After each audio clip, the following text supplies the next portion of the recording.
30 तारिख मोर वर्तघर था तो मुझे 28 तारिख जाऊँगी मर्णिंग रे तो सहीटा पुणी रास्त मुझे अटोरे जाऊँगी तो से अटोरे मैंने छाड़ी देची लगेज बहुत थिला तो सेटा नहीं मिस हो मनस्ते तो सेटा मो अटो को फोन कला से मना कले तो मुझे हिसाब से बहुत खोजिला न पाइला मो थाना जाए कंप्लेन कले तो मत आज्ञा हाँ मोर हजि जाइए सब मु जो रास्त जाऊँगी से रास्ता बस देखा सहित मुझे कि मोर विश्वास थी मिल बोली तो मिलगला सब कर प्राय से 200 ग्राम सुना कि सिल्वर तापर लगेज रे पाट शाढ़ी और किसी जीन पैंट शर्ट एम सब था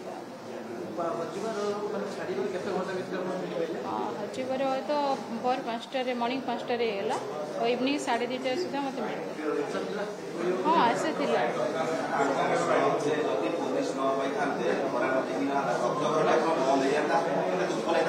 नहीं वर्तगर तो बंद ये दुख तो लगुला दुख तो दिला खाली आज भी एपर्यंत भी माने खाईनी तो किंतु खुशी अच्छी मिलगला बहुत खुशी अच्छी कमिशनर पुलिस सहित खंडगिरी आईएस आउ जड़े सारे आदेवता कौन ना अच्छी तो से बहुत मत हेल्प कर डीसीपी ऑफिस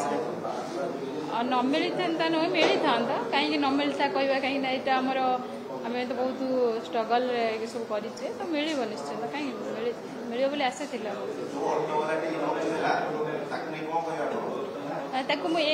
कहबी जे जदि देखूँ समस्त जिनसटा करवाटा के खुशी नुहे सब कष्ट ही करतु तो जोट जहाँ पाँच देदेवा माने कौन लोकाल थाना आणिक देदेवा निहत हाँ सी मन कले तो मुझे ये केमती सीसीटीवी फुटेज रे बाहर कर सार तो कहे मु तो डिटेल जानी जी जानी मैंने छाड़ी मैंने से मैंने सियोर नुह छाड़ी मैंने लगेज जेहतु सब थिला तो यहाँ खसी ना नहीं मुझे भी